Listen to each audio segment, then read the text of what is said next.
Beneath twin suns of brilliant gold and fiery crimson, Captain Elias stepped onto the dusty surface of a remote, nameless planet, the wind scraping against his cheeks like the breath of a living desert. He was a tall man, with sun-weathered skin and keen gray eyes that seemed forever watchful. His hair, once dark, now bore streaks of white at the temples, testament to his many years patrolling the galaxy's uncharted regions.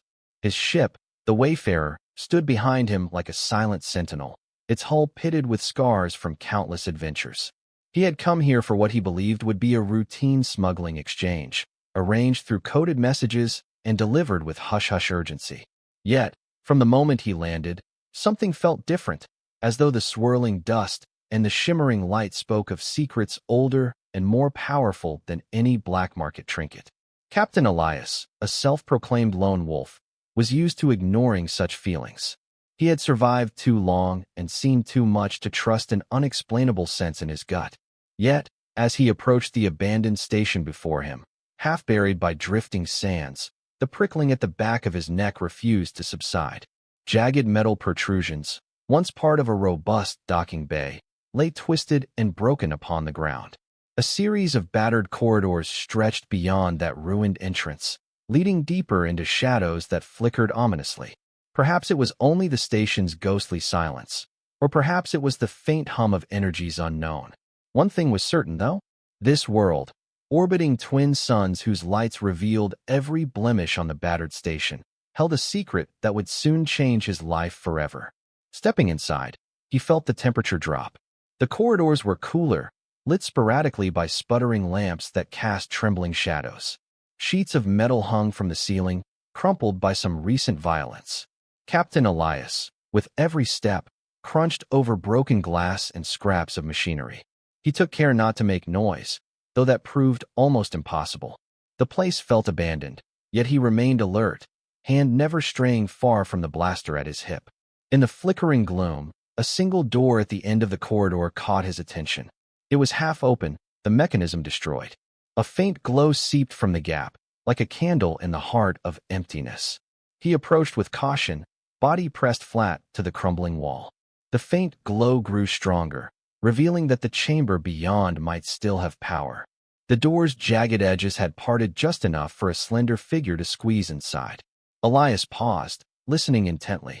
He heard shallow breathing and a sound that might have been a faint whimper, or perhaps the hiss of failing electronics. Bracing himself for anything, from guard droids to black market thieves, he pushed the door wider and slipped into the room. Inside, the air smelled of chemicals and ozone. A laboratory of sorts lay in disarray, with broken tables and cracked cylinders that once might have contained exotic specimens. He saw lumps of debris and lumps of scrap that told the story of an urgent evacuation, or maybe a violent assault. And then, through the haze, he saw her. A figure, crouched against the far wall, her slender frame trembling. Her skin was a delicate shade of pale blue, shimmering slightly with each breath she took. A mass of silver-white hair clung to her head in disheveled locks, and two large, expressive eyes watched him warily from across the ruined lab. For a moment, Elias simply stood there, uncertain of what to say or do. He had seen many alien species in his travels, yet this woman, clearly pregnant, judging by the gentle curve of her belly, stirred a compassion within him that he could not immediately explain. She looked frightened, wounded, and alone. Her clothes were torn, and streaks of dried blood lay smeared across her arms. As their eyes locked, he felt something brush against the edges of his mind, like a whisper seeking permission to be heard. She winced, as though the act took great effort, then gently probed his consciousness with a soft telepathic plea. "Please help," the voice whispered in his thoughts. Captain Elias had never been particularly welcoming to telepathy. He disliked the sense of invasion, yet he sensed no malice in her words, only desperation. He raised his hands, palms outward, to show that he meant no harm. "Easy," he murmured, voice echoing in the ruined lab. "I won't hurt you. Let me help if I can." She studied him uncertainly, the fear in her large eyes mingling with hope. He took a slow step forward, and she did not recoil, so he knelt beside her, removing a small medkit from the pouch at his waist. Even as he lightly tended to the cuts on her arms, he felt another tender nudge against his mind, an attempt at communication filtered by her pain. "My name is Lyra," she projected, half silent, half spoken in a soft, trembling voice. I am not safe." He looked around at the battered lab. "I figured as much. Who did this?" She closed her eyes, tears slipping down her cheeks. Her words, though unspoken, reached him in short bursts. "Soldiers from the Dominion. They sought to harness my abilities. I fled, but the station was attacked as I tried to hide." A cold feeling slid down Elias's spine. The Galactic Dominion, ruthless in its hunger for power, had long used specialized forces to capture or conscript individuals with unique gifts. He had heard tales, dark rumors of forced experiments, of entire species wiped out or enslaved if they dared resist. Now, this lone alien woman, pregnant and wounded, had become their target. When he looked into her eyes, he sensed the enormous weight of her fear. His own moral code, forged by years of solitude and hardened by battles against tyranny, would not let him leave her behind. He sighed, gently applying a bandage to her arm. "Well," he said softly, "I guess we'll have to get you off this rock." Her eyes flickered with relief and gratitude, accompanied by a fragile telepathic whisper, "Thank you." Thus began the unexpected partnership between a hardened smuggler and a vulnerable alien mother-to-be, a bond formed under the glare of twin suns and the looming menace of the Dominion. Captain Elias helped Lyra to her feet, supporting her gently. Though slender, she carried the heaviness of late-term pregnancy. She limped slightly, her right ankle bruised and swollen, and she clutched a battered satchel close to her chest. Elias considered asking what it contained, but decided that could wait. Getting her to safety was the priority. They made their way through the wrecked corridors of the station, each step stirring echoes of metal scraping underfoot. Lyra was silent now, her telepathy weak with pain and exhaustion. Twice they heard scuttling in distant vents, but no immediate threat emerged. At last, they returned to the open air, the swirling dust illuminated by the planet's twin suns, and there stood the Wayfarer, its silhouette sturdy and welcome against the endless dunes. "Come on," Elias said, urging Lyra forward. "We'll need to get you on board quickly. Dominion patrols aren't known for giving up easily, and if they tracked you to this station, they could be lurking." Even as he spoke, he scanned the horizon warily, half expecting to see flickers of black Dominion dropships sliding across the sky. But nothing moved, save the swirling dust devils and the heat haze that rippled with the illusions of water. The ramp of the Wayfarer hissed open, revealing the ship's dimly lit cargo hold. Elias guided Lyra in and sealed the entrance behind them. Inside, away from the scorching suns, the air felt cool and quiet. Crates, strapped securely against the walls, vibrated faintly with the hum of the ship's engines in standby mode. Deftly, Elias led her through a narrow corridor to the ship's living quarters. He settled her into a bunk and fetched more medical supplies, mindful of her pregnancy. She lay back, her breathing ragged, her body trembling from stress and dehydration. "Rest," he murmured, pressing a water container into her hands. "I'll see if I can find something that can ease your pain." Her eyes, luminous and filled with gratitude, closed momentarily. He left her there to rummage through his meager stock of supplies. Though not exactly well-equipped for midwifery, the Wayfarer carried a standard emergency kit. He found a mild analgesic suitable for various species, along with a nutrient packet that might help. Returning to her side, he administered them as best he could. Lyra's breathing began to slow, and though her telepathic presence was faint, he sensed a slight easing of her distress. While she dozed, Elias moved to the cockpit to prepare for a swift departure. The console's battered instrumentation flickered as he powered up the systems, scanning for any Dominion ships in orbit. So far, the readings were clear, but experience told him that safety was never guaranteed. As the engines roared to life, stirring the dust outside, he lifted off, leaving the abandoned station behind. The planet's surface shrank below them, replaced by the starry void above. The twin suns, now side by side on the horizon, glowed in the cockpit's glass, a silent reminder of the precarious situation they had just escaped. Once in low orbit, Elias plotted a course for a remote star system known as the Omega Expanse. He knew of a small outpost there, home to smugglers, drifters, and the occasional philanthropic outcast, where they might hide from the Dominion's watchful eye. As the coordinates locked in, the ship's NAV computer clicked with old mechanical familiarity, and the Wayfarer surged forward, cutting through the starlit void. Only then, with the autopilot engaged, did Elias permit himself a weary exhale. He made his way back to Lyra, who remained asleep in the bunk. In the quiet hush of the ship's interior, he studied her face, smooth, marked by faint luminescence beneath the skin, and etched with lines of weariness. He didn't know her story, beyond her plight as a fugitive. Yet, there was a distinct sense of urgency he could not ignore, as though her presence carried a cosmic importance that transcended mere survival. He gently brushed aside a stray lock of her silver hair, feeling a protective impulse he had not experienced in years. Then, leaving her to rest, he returned to the cockpit to keep watch. Hours passed in tense silence, the thrusters humming steadily. Elias checked the sensors every few minutes, expecting trouble. Yet, no pursuers appeared. When at last Lyra stirred and opened her eyes, the lines of pain on her face seemed to have softened. She rose slowly, bracing herself against the bunk's edge, and murmured his name in a hoarse whisper. He heard her and made his way back to her side. "You're safe, for the moment," he told her, offering another sip of water. "We're en route to a place where the Dominion's eyes don't pry too deeply." She gave him a grateful nod, then tilted her head slightly, as though listening to some inner voice.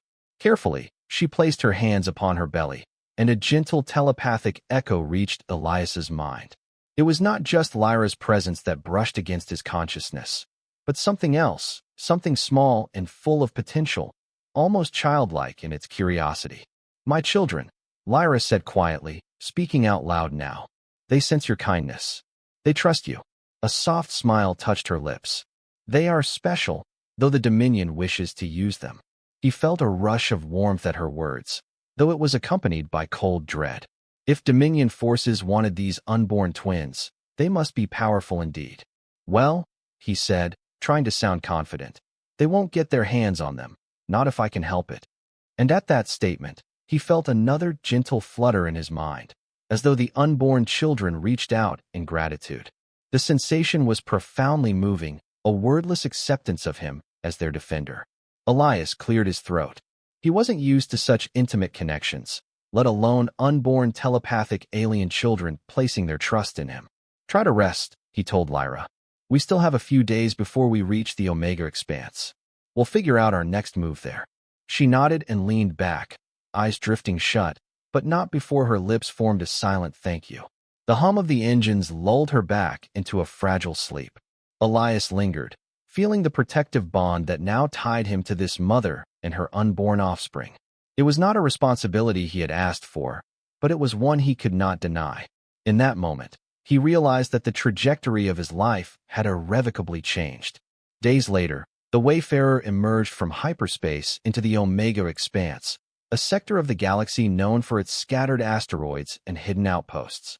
Space here was thick with cosmic debris, glowing with the faint luminescence of ancient stardust and battered by the gravitational pull of half-collapsed stellar remnants. A few local pirates, or self-styled privateers, roamed these parts, preying on careless vessels. Yet, for a skilled pilot like Elias, it was a perfect place to hide from Dominion patrols.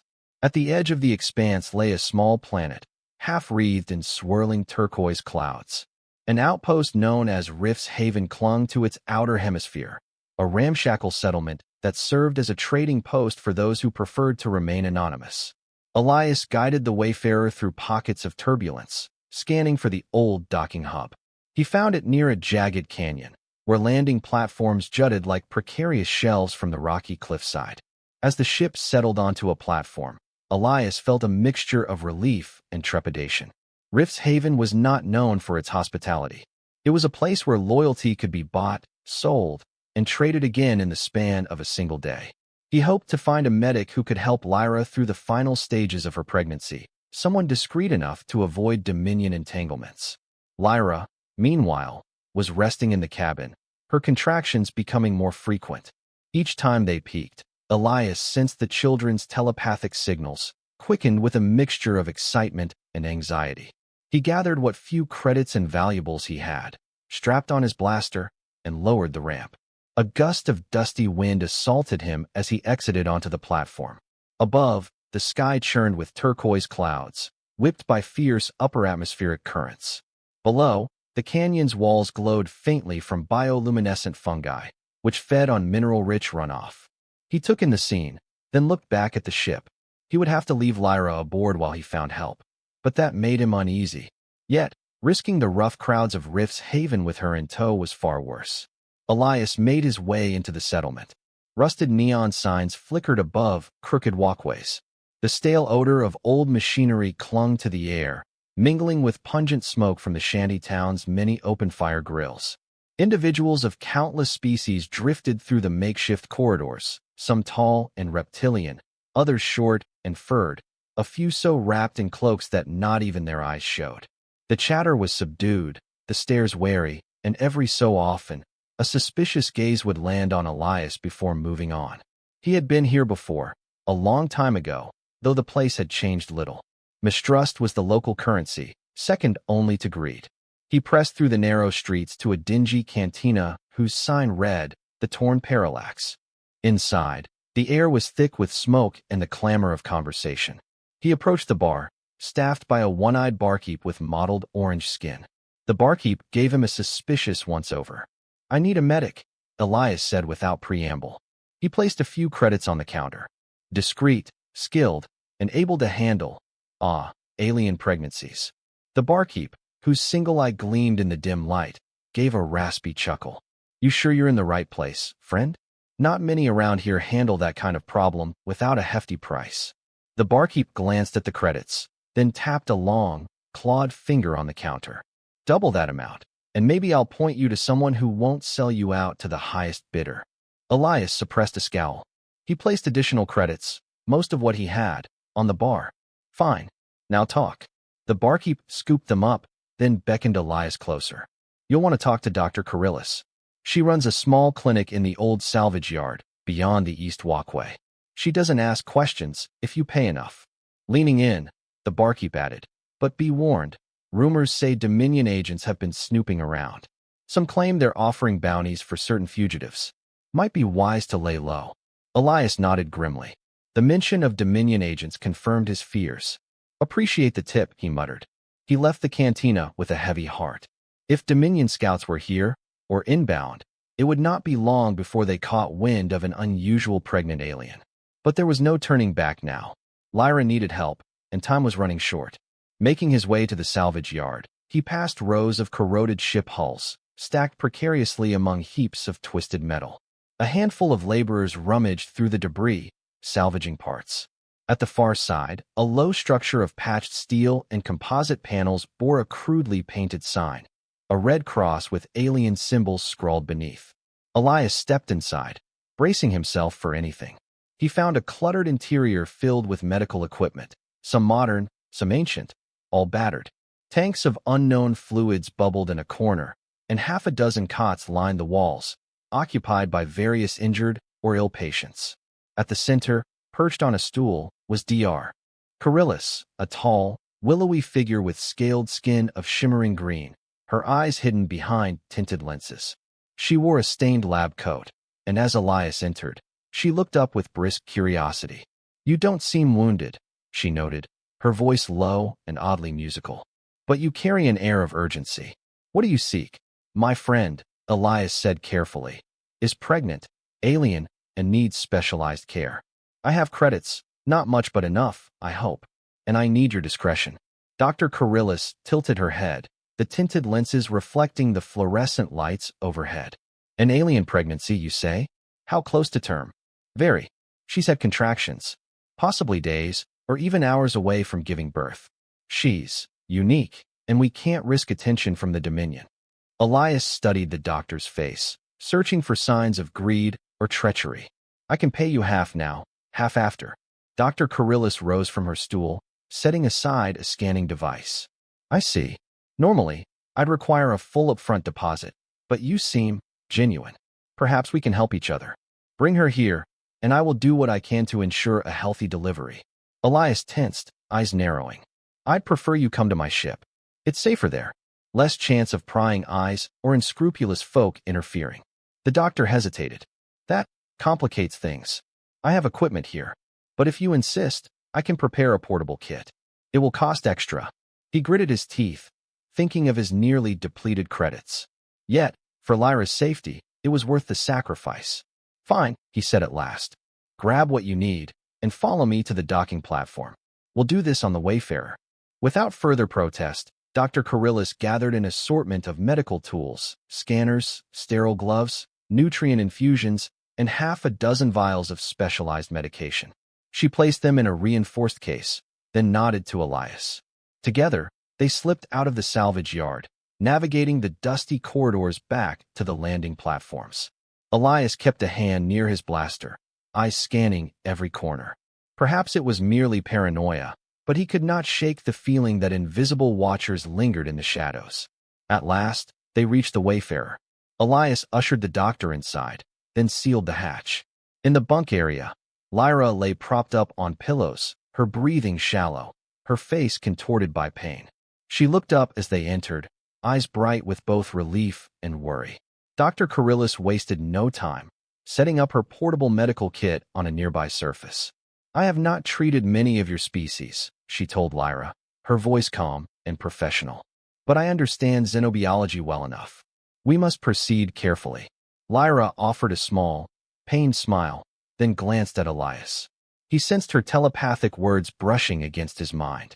Thank you for bringing help. The children, they are ready to come soon. The doctor ran a series of scans, frowning in concentration as the readings appeared. The babies are strong, she said at last, exhaling in relief. Their vital signs are steady. But your body, dear, has been under significant stress. We will have to ensure the birth is not complicated by your injuries. Elias stepped forward, feeling oddly protective. Do whatever it takes, he insisted. And so, in that cramped bunk room, the hours stretched out in a haze of tension and hope. Dr. Carillus administered mild sedatives suitable for Lyra's physiology, checking and rechecking the readouts. Elias stood by, cradling Lyra's hand, occasionally feeling the soft mental pulse of the twins as they, too, seemed to sense his presence. Each time Lyra's contractions grew intense, he offered what comfort he could, murmuring reassurances.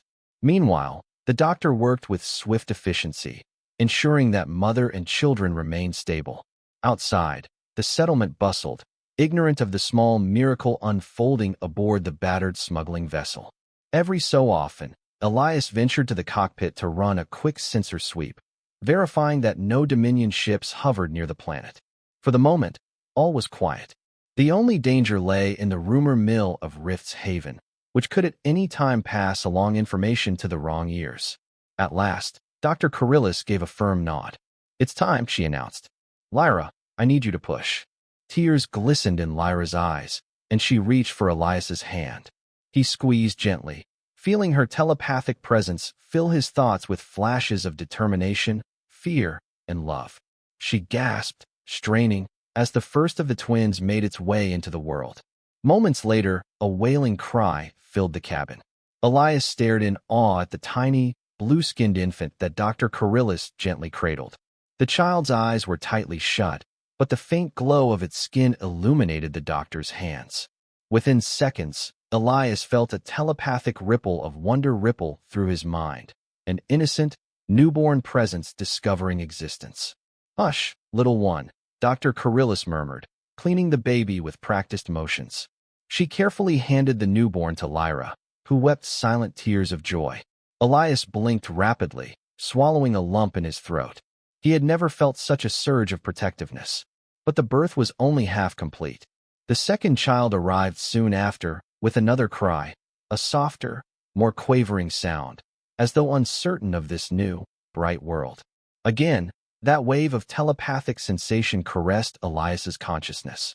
Dr. Carillus gently placed the second infant next to its sibling, and Lyra held them both, tears shining in her eyes as she whispered, "My children, you are free." Elias hovered, heart pounding. He had been in countless firefights, smuggled contraband across enemy lines, and faced criminals of every stripe. Yet nothing had prepared him for this moment. The two newborn aliens, each glowing faintly with the same silver-blue luminance as their mother, looked so vulnerable and beautiful. He thought he could sense their faint telepathic whispers, reaching out, exploring. Their presence in his mind was like a melody, uncertain but filled with hope. "You did well," Dr. Carillus said, her tone gentle.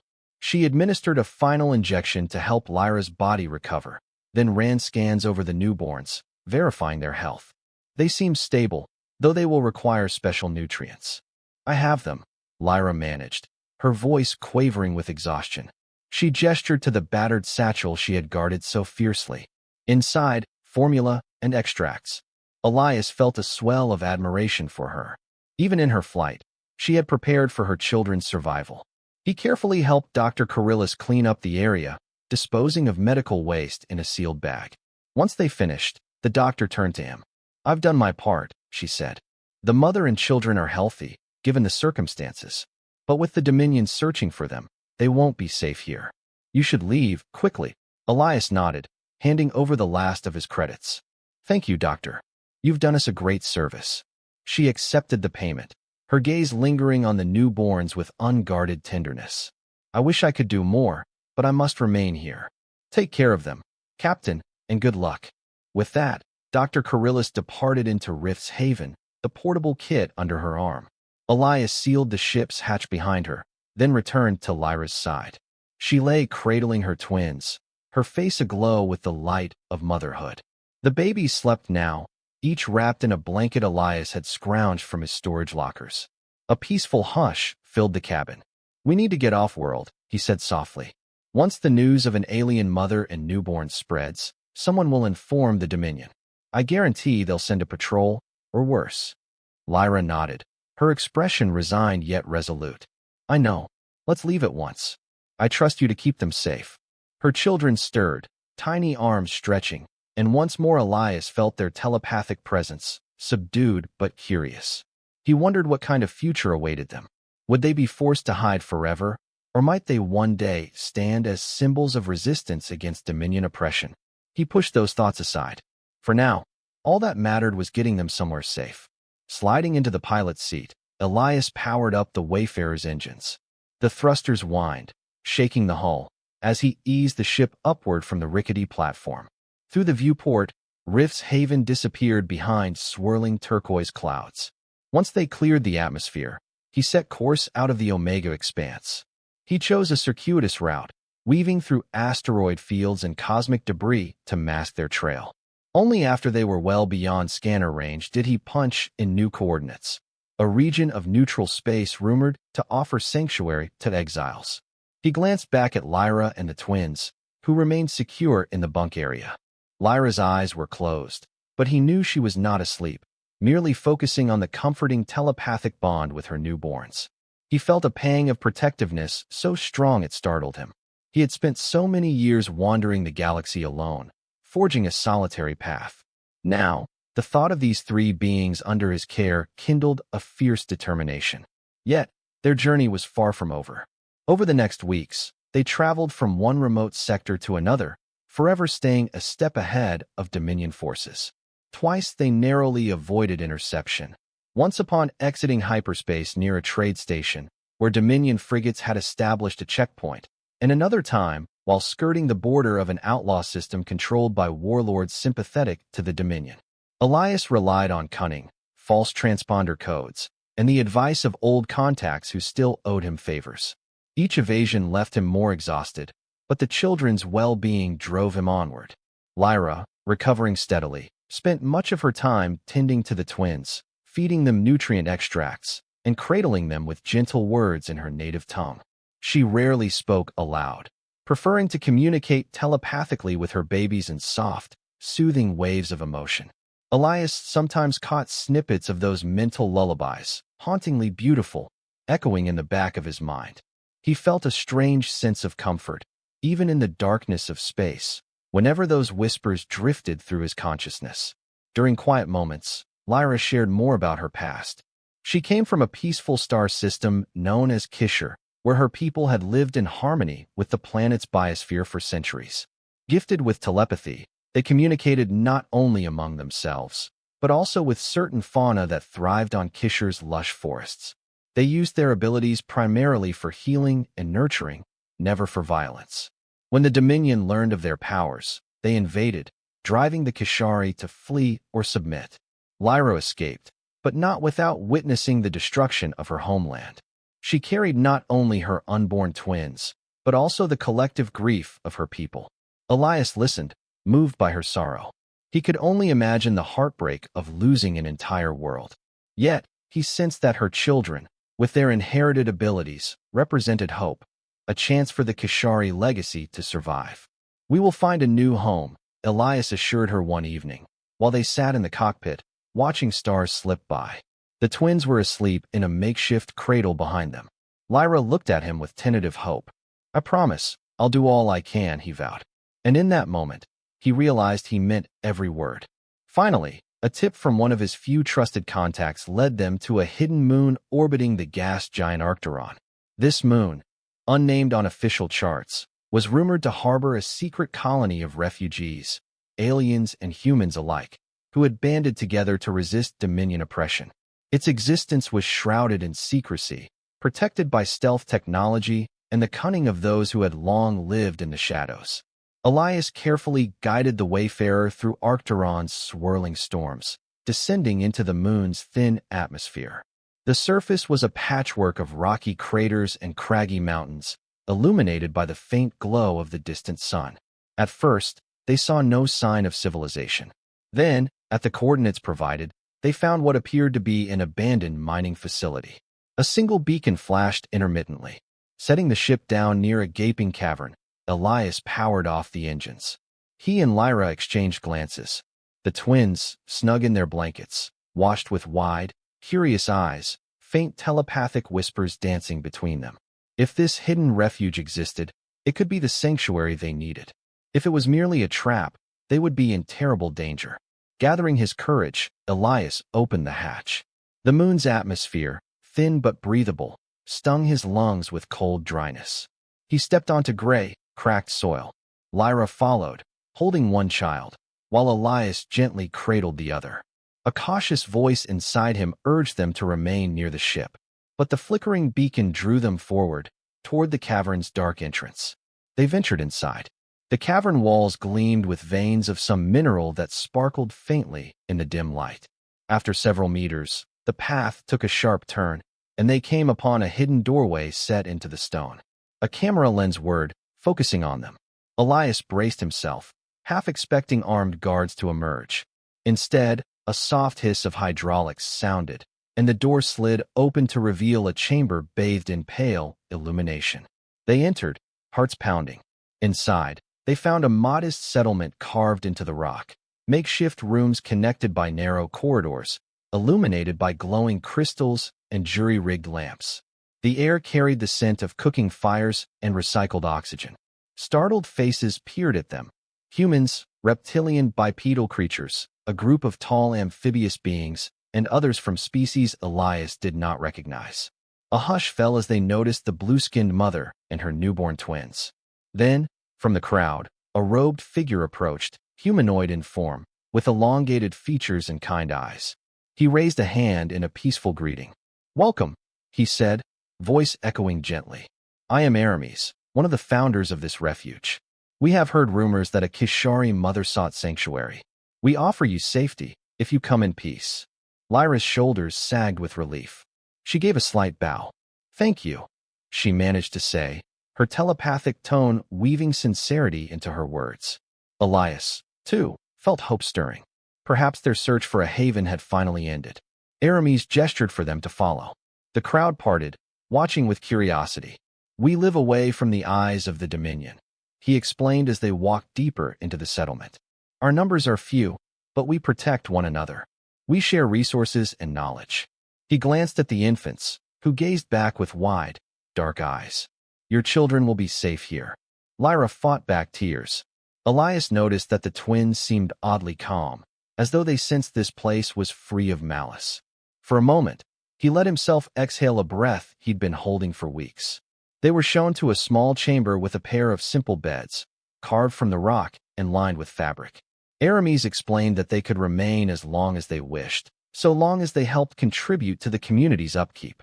Medical care was available, though supplies were limited. They were also told that Dominion scouts rarely ventured here, thanks to advanced cloaking fields that hid the moon's settlement. Still, vigilance was advised. Over the next days, Lyra regained her strength, and the twins continued to flourish. Word spread that a Kishari mother with powerful telepathy had arrived, and the settlement's residents treated her with cautious respect. Elias, meanwhile, assisted with repairs and maintenance of the settlement's power systems, skills he'd honed while keeping the Wayfarer space worthy. He found the colony's inhabitants to be a patchwork of exiles, some political dissidents, some survivors of conflicts on distant worlds, and others who simply wished to live free from the Dominion's iron grip. At night, Elias and Lyra would sit outside the cavern, staring up at Arcturon's swirling storms. The twins slept peacefully between them, sometimes stirring, sometimes sending little telepathic pulses of contentment. In those quiet hours, Elias felt the weight of his solitude slip away, replaced by a strange sense of family. On one such evening, Lyra turned to him, her face illuminated by the moonlight. "I have been thinking," she said softly, her voice carrying both in the air and through a gentle telepathic brush. "My people are scattered, but if enough of us survive, perhaps we could someday reclaim our home, or build a new one. My children will grow strong, and together, we can stand against the Dominion's tyranny." Elias nodded, placing a reassuring hand over hers. "You won't be alone," he promised. "I owe you that much. Your children, they chose me as their protector, and I won't abandon them now." She smiled, tears glinting. "Thank you," she whispered, leaning her head against his shoulder. In the silence that followed, he felt a profound sense of peace. He had spent a lifetime running, drifting through the galaxy with no real purpose. Now, these 3 lives filled the emptiness in his heart, giving him a reason to fight, to protect, and to hope. Yet, even the most hidden sanctuaries can be threatened. Word of the Kishari mother eventually reached Dominion ears, carried by a traitor within Rift's Haven or by some other means. One night, while the colony slept, alarms blared through the cavernous halls. A perimeter sensor had detected an incoming vessel, Dominion in configuration. The settlement erupted into organized chaos as refugees scrambled to hide or prepare defenses. Elias rushed to the docking area, where the Wayfarer was parked. He found Aramis and a handful of volunteers hastily setting up a shield generator that might cloak the settlement's entrance. Meanwhile, a few armed sentries took positions in vantage points near the cavern mouth. "They found us," Aramis said, his voice laced with concern. "We have little time." Lyra arrived, cradling the twins. "We can't fight them off, not if they send a full squad," she said, desperation in her eyes. "And we can't risk the entire colony. The children." She was cut off by the thunderous roar of engines. A Dominion shuttle swooped low over the moon's surface, scanning the area. Elias clenched his fists. "We have to evacuate. I won't let them capture you or these children." He turned to Aramis. "We'll lead them away. You keep the settlement hidden." Aramis nodded reluctantly. "Hurry, Captain. Once you are gone, we will engage our cloaking fields. The Dominion might sense some trace of us, but if you draw them off, we may remain undetected." It was a risk, but one Elias was willing to take. In a flash of determination, he led Lyra aboard the Wayfarer. The twins, sensing their mother's fear, whimpered in soft telepathic pulses. Elias gently stroked their heads. "We'll be fine," he whispered. "Stay calm." From the cockpit, he fired up the engines. The main thrusters roared, lifting the ship from the cavern floor. Outside, the Dominion shuttle descended, searchlights probing the rocks. Elias gunned the thrusters, shooting out of the cavern and into the open sky. The Dominion shuttle immediately locked onto them, lasers blazing. The Wayfarer shook under the impact of a near miss, sparks dancing across the console. Elias muttered curses under his breath, maneuvering with all the skill he possessed. "Hang on," he shouted to Lyra. "We're in for a rough escape." He steered the ship into a steep climb, dodging the second barrage of laser fire. The Dominion shuttle pursued relentlessly. Through the viewport, Elias spotted 3 more vessels descending from orbit, reinforcements, no doubt. He grit his teeth, weaving between rocky spires in a desperate attempt to break the lock-on.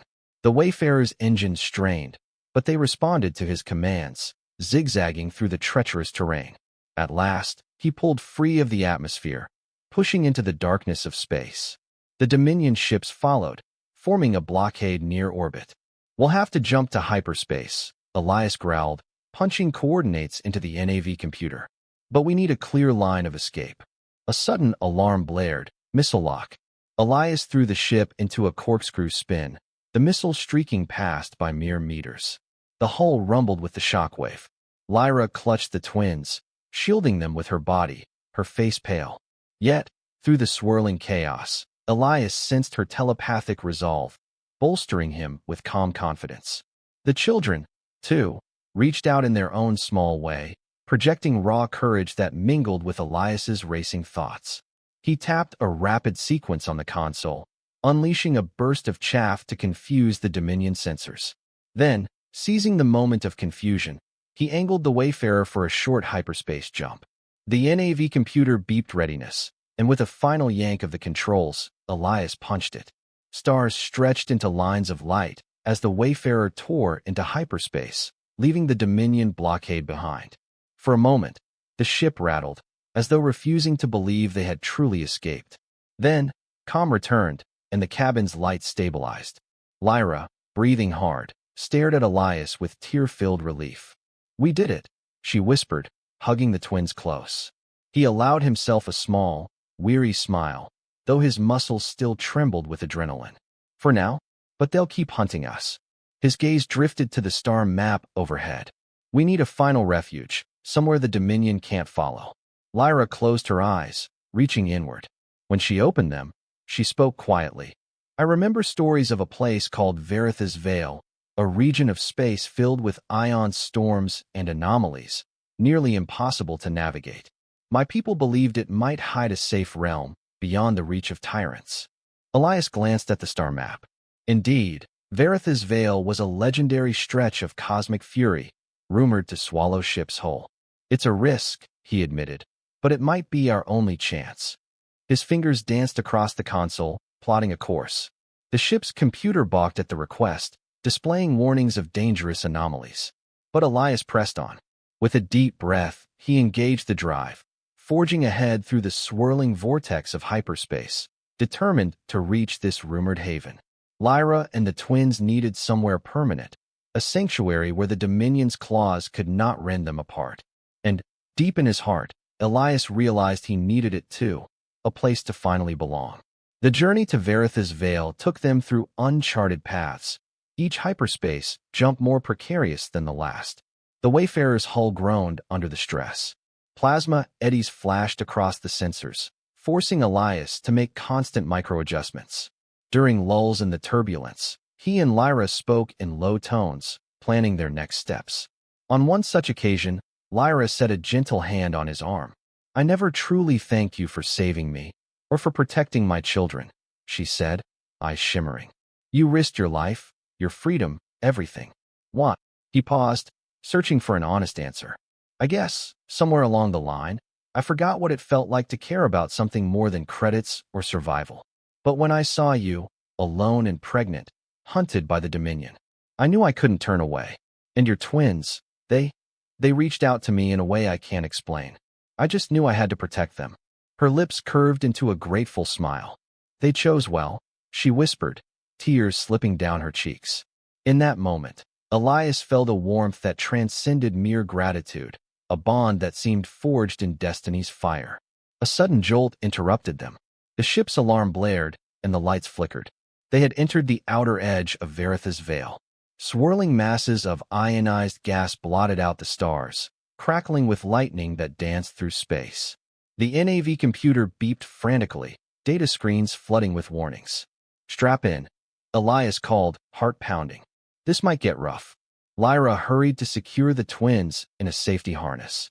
Outside, the swirling maelstrom of energy intensified, buffeting the Wayfarer like a leaf in a storm. Elias fought the controls, sweat beading on his brow. For what felt like hours, they navigated the chaotic storm. The hull shimmered with static discharge. The engines sputtered at times, threatening to fail. Yet somehow, miraculously, they pressed on. Then, without warning, the turbulence eased, and a calm space opened before them. A celestial clearing within the storm.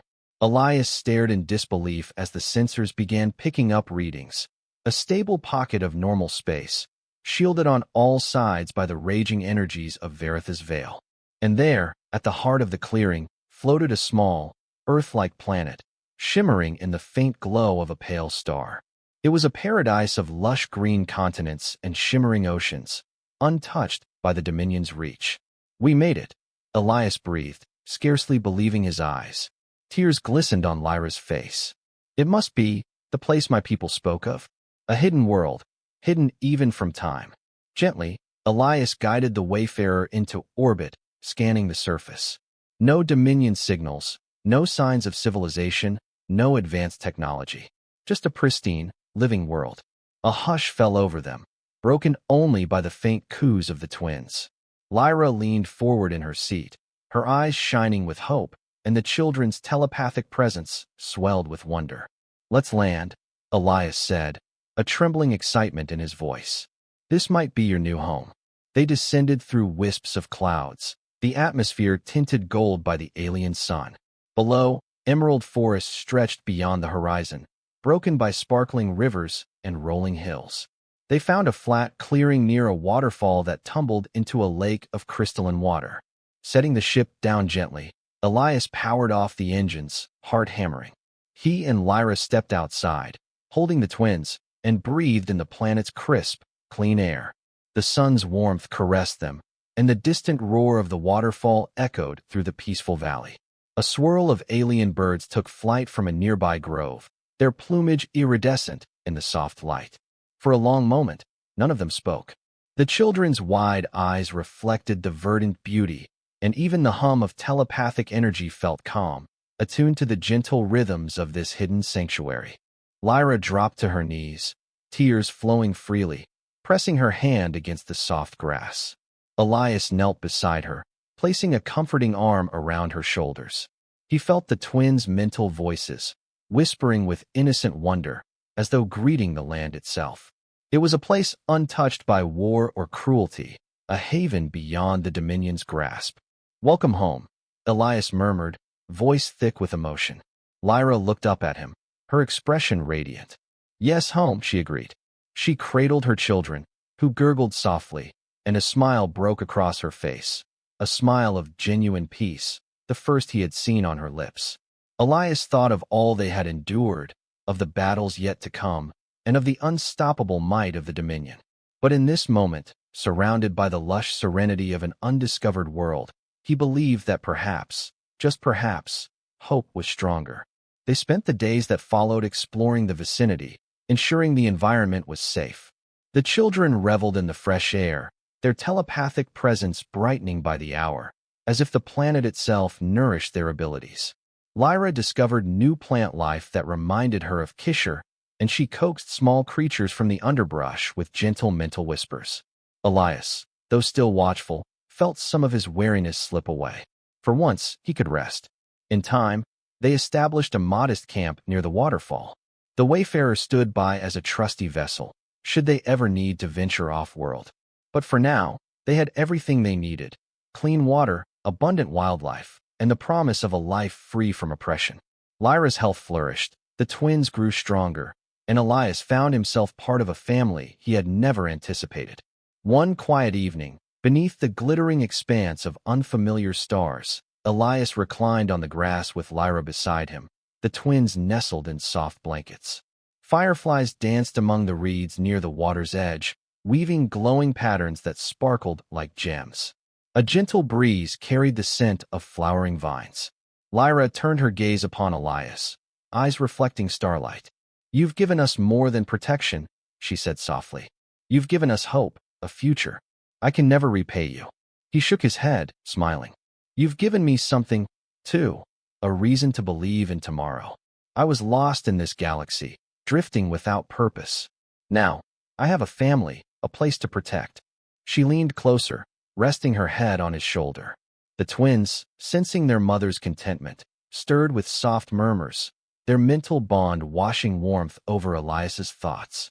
He closed his eyes, soaking in the moment. So many storms had battered them.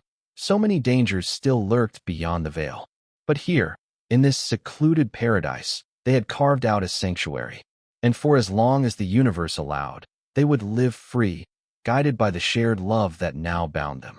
High above, beyond the swirling energies of Varitha's veil, the Dominion still ruled with an iron fist. But that night, in the hidden cradle of an untouched world, Captain Elias, Lyra, and her twin children found peace at last. Their story, forged by courage and sacrifice, would one day inspire others to resist tyranny, to protect the innocent, and to believe that even in the darkest times, hope can light the path forward.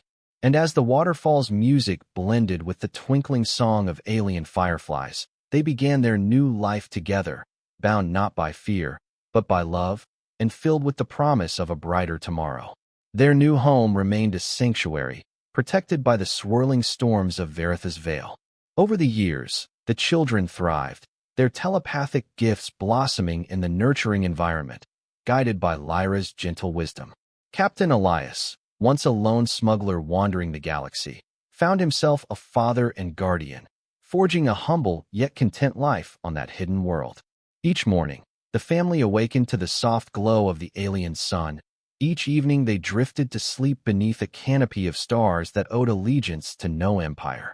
The Dominion never found them, and even if they had ventured into the veil's tumult, they would likely have been swallowed by the churning energies that had mercifully shielded this corner of space from tyranny. And so Lyra, Elias, and the twin children lived untroubled by conquest or pursuit. In time, their peaceful existence grew into a small community, as occasional refugees discovered the way through the veil, drawn by whispers of a safe haven beyond the storms. Together, they cultivated the planet's rich lands, building a harmonious settlement that echoed with laughter and resonated with shared hope. Through it all, Elias remained steadfast by Lyra's side, watching the twins mature into compassionate, bright beings, echoes of their mother's telepathic heritage, enriched by the indomitable spirit of the man who had risked everything to rescue them. No matter the hardships that might arise, their bond, of family, of love, and of the promise that life, in the end, can persevere, remained unbreakable. And so the story closed on a gentle note.